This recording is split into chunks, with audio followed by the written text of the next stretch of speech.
Bismillahirrahmanirrahim. Assalamualaikum warahmatullahi wabarakatuh. Salam sejahtera bagi kita semua. Salam Indonesia maju. Berbicara mengenai kemajuan suatu negara tidak akan luput dari pembahasan pembangunan nasional.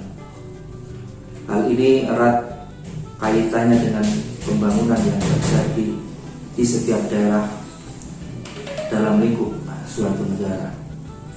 Pembangunan nasional dapat dikatakan berhasil apabila desa yang merupakan lingkup terkecil dari suatu negara telah memperhatikan dengan baik dari sisi kemajuan dan kemandirian di berbagai bidang.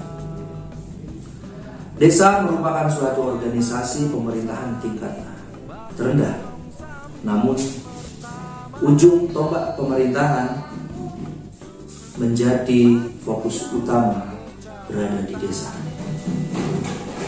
Desa Pandansari, Kecamatan Paguyangan, Kabupaten Brebes, dengan berbagai inovasi mencoba menjadi garda terdepan dalam menggapai keberhasilan dari segala urusan dan program pemerintah. Berikut ini adalah gambaran umum Desa Pandansari yang akan saya presentasikan secara detail. Desa Pandansari berada di Kecamatan Paguyangan, Kabupaten Brebes, terletak di dataran tinggi dari 1200 mdpl sampai 2050 mdpl. Desa Pandansari terletak kurang lebih 14 km dari pusat pemerintahan Kecamatan Paguyangan atau kantor Camat Paguyangan. Di Desa Pandansari juga terletak beberapa perusahaan seperti perkebunan teh, perusahaan PT Etira atau PT Eka Timuraya, dan ada juga perusahaan PT Sejahtera Alam Energi. Luas wilayah Desa Pandansari, luas wilayah kurang lebih adalah 2081 hektar, yang mana terbagi menjadi kurang lebih 5 bagian wilayah. Yang pertama adalah wilayah pemukiman yang kurang lebih sekitar di 100 hektar. Yang kedua adalah pertanian jumlah 205,1 hektar. Terus yang ketiga adalah wilayah perkebunan seluas 622 hektar. Yang keempat, fasilitas-fasilitas umum.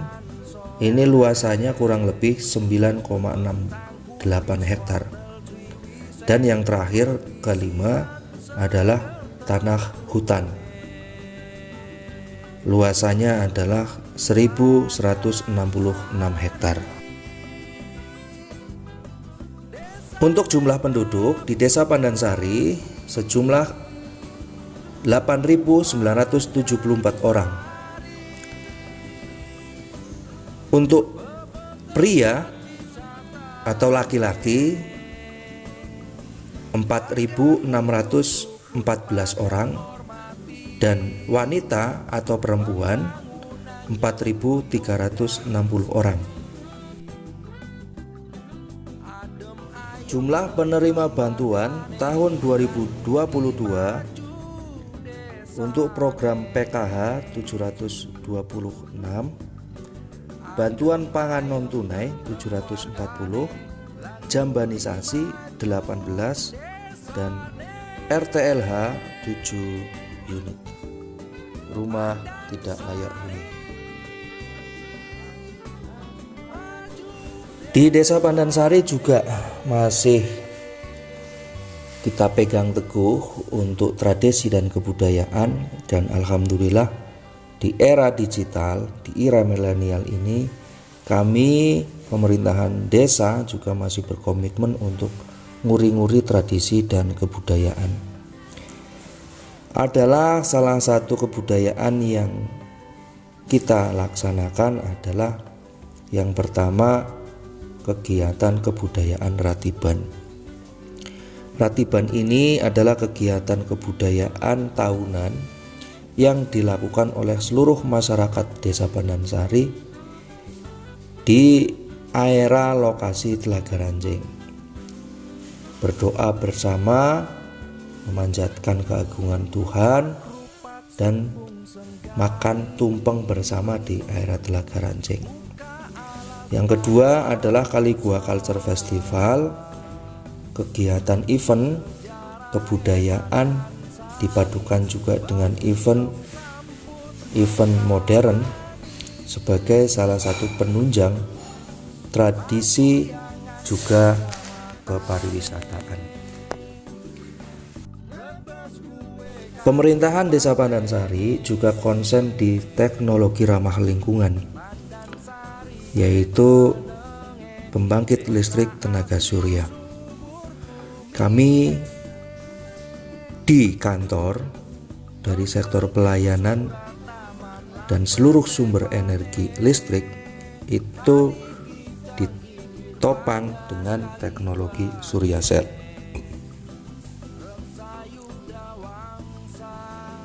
Satu-satunya kantor balai desa di Pandansari yang menggunakan energi terbarukan surya sel. Jadi Pandansari mencoba konsentrasi juga untuk mengembangkan teknologi ramah lingkungan, dan alhamdulillah ini merupakan inovasi di mana satu-satunya kantor balai desa yang menggunakan teknologi ini adalah di Desa Pandansari. Selanjutnya untuk potensi desa itu ada beberapa komponen. Yang pertama yang mencoba saya sampaikan yaitu adalah pertanian. Yang kedua potensi perusahaan yang bergerak di Desa Pandansari, dan yang ketiga adalah potensi pariwisata. Masuk di potensi yang pertama yaitu di sektor pertanian, di mana masyarakat Pandansari mayoritas berprofesi sebagai petani. Petani sayur mayur seperti kentang, kubis, wortel, cabai, bawang putih, bawang merah, daun bawang, tomat, dan lain sebagainya. Itu adalah salah satu produk-produk pertanian yang menghasilkan perekonomian di sektor pertanian. Selanjutnya adalah potensi di peternakan. Di Desa Pandansari di dataran tinggi juga sangat bagus untuk berternak. Salah satunya adalah kambing atau domba. Yang kedua adalah ternak kelinci, ketiga ternak marmut, keempat sapi, dan yang kelima ayam kampung.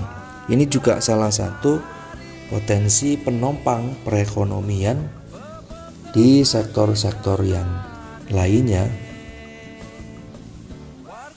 Merupakan peternakan ini potensial karena untuk bahan baku makanan, khususnya untuk kambing, kelinci, marmut, dan sapi, ini lebih mudah didapat rumputnya dan aksesnya. Potensi yang ketiga adalah di sektor kepariwisataan, yang mana Desa Pandansari adalah salah satu desa wisata yang berada di Kabupaten Brebes. Karena ada beberapa destinasi-destinasi wisata dan keindahan alam, kekayaan alam yang bisa kita kembangkan ke depan untuk menunjang perekonomian di sektor kepariwisataan. Salah satunya ada Telaga Ranjeng, ada objek wisata perkebunan teh Kali Gua, ada Wadas Kaca, ada salah satu destinasi titik-titik wisata lainnya juga yang ada di Desa Pandansari. Selain itu juga keindahan alam yang luar biasa dengan view ke Gunung Slamet sebelah timur dan view Gunung Cermai ke sebelah barat. Itu untuk potensi-potensi yang ada di Desa Pandansari. Salah satunya adalah di sektor pariwisata. Selanjutnya adalah potensi lembaga-lembaga yang ada di Desa Pandansari. Yang pertama adalah lembaga BUMDes, bergerak di pengelolaan pasar desa dan pasar wisata. Alhamdulillah kami di tahun 2019 bisa membangun pasar desa, dan di tahun 2020 kita bisa membangun pasar wisata. Alhamdulillah dua-duanya sudah berjalan dan bisa menopang perekonomian di sektor perdagangan. Selain itu, BUMDes juga memiliki unit usaha di bidang ketahanan masyarakat atau di sektor sembako, bahan baku pangan. Kedua adalah potensi lembaga di kelompok sadar wisata atau Pokdarwis, bergerak di pengelolaan destinasi dan paketan wisata, bergerak juga di kebudayaan dan di kesenian. Selanjutnya yang ketiga adalah lembaga Karang Taruna. Ini lebih bergerak di lembaga-lembaga sosial, seperti kemarin bergerak juga di kegiatan-kegiatan penanganan COVID-19. Yang keempat adalah lembaga Gapoktan atau Gabungan Kelompok Tani. Ini bergerak di bidang pertanian hortikultura. Terus yang selanjutnya adalah program pertanian yang berbasis konservasi. Terus selanjutnya ada Koperasi Hasil Bumi. Ini sudah memproduksi pupuk organik yang mereka buat sendiri di Koperasi Hasil Bumi. Terus selanjutnya ada Perpustakaan Desa Pandansari. Ini ada beberapa program, salah satunya adalah membangun perpusdus, buku dan wifi gratis untuk pembelajaran, dan kegiatan lainnya adalah seminar-seminar dan pentas-pentas budaya di kegiatan-kegiatan literasi di Desa Pandansari. Slide selanjutnya adalah masalah tantangan. Sedikit tantangan yang saya tulis di slide ini. Yang pertama adalah kesadaran masyarakat akan sadar wisata yang berasaskan pada Sabta Pesona. Ini masih kurang kita pupuk untuk lebih bisa memberikan pelayanan dan pengetahuan secara umum, khususnya untuk masyarakat Desa Pandansari. Yang kedua adalah infrastruktur jalan yang kurang memadai, dari kualitas, dari lebar, dari rambu-rambunya. Ini masih sangat kurang sekali, sehingga akses jalan menuju Desa Pandansari ini sangat-sangat jelek. Selanjutnya adalah pemerintah dan masyarakat harus teliti dan inovasi untuk menciptakan peluang-peluang yang ada di Desa Pandansari. Begitu untuk tantangan-tantangan, sedikit tantangan yang bisa saya sampaikan di slide presentasi ini. Inilah yang bisa kami paparkan untuk presentasi Lomba Desa tingkat Kabupaten Desa Pandansari, Kecamatan Pakuyangan, Kabupaten Brebes. Saya akhiri. Terima kasih. Wassalamualaikum warahmatullahi wabarakatuh.